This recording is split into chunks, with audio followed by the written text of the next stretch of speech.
என்னமா வேலை பார்த்து வச்சிருக்கீங்க? கொஞ்சம் கூட பொறுப்பு வேண்டாம். மக்களே நம்ம நம்பி ஓட்டு போட்டுக்கிறாங்க, அவங்களுக்கு நாணயமா நடந்துக்கணும், புரியுதா?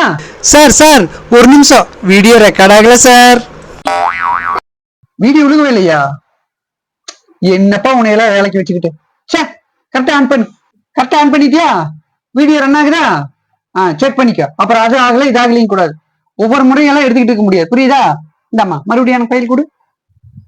இந்தாங்க சார். வர வர அளவு கூடிக்கிட்டே போயிட்டு இருக்கிறேன்.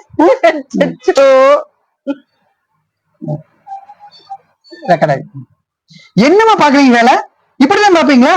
மக்கள் நம்ம நம்பி ஓட்டு போட்டுட்டு இருக்காங்க, நம்ம அவங்களுக்கு நாணயமா நடக்கணும். இப்படி எல்லாம் வேலை பாத்தீங்கன்னா எப்படி செய்யறது? என்ன போங்க, என்னை நம்பி ஓட்டு போட்டுக்கிறாங்க எத்தனை பேரு. நீ என்ன கலெக்டரா?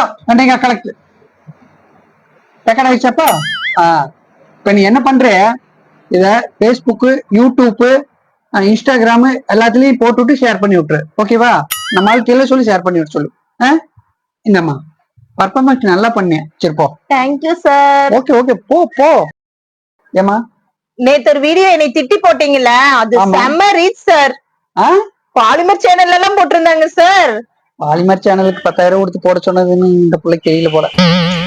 ஆமாமா, ரீச் ஆனா தான் நம்ம வேலை செய்யறங்கிறதே மக்களுக்கு தெரியும், புரியுதா? ஃபர்ஸ்ட் ஒரு கமெண்ட் வந்திருந்தது சார். என்னன்னு? இந்த மாதிரி ஆட்சியாளர்கள் இருந்தா நாடு நல்ல நிலைமைக்கு சீக்கிரமா வந்துரும் அப்படின்னு எல்லாம் போட்டிருந்தாங்க சார்.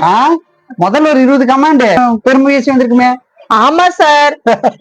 அது வேற ஒண்ணும் இல்ல, நானும் என் பொண்டாட்டி வெடி வரைக்கும் வந்து பேக் ஐடியில எல்லாம் ஓபன் பண்ணி கமெண்ட் போட்டோம். மத்தது நான் நிறைய கமெண்ட் இருக்குல்ல, அதெல்லாம் என் சொந்தக்காரன், என் சின்ன வீடு, என் அப்பாட்டி இப்பாட்டி எல்லாத்திட்டையும் சொல்லி கமெண்ட் போட சொன்னேன். ஒரு 4-5 கமெண்ட் மட்டும் காரி துப்புன மாதிரி கன்றாவே வந்திருக்குமே. ஆமா சார். அதுதான் பொதுமக்கள் போட்டது.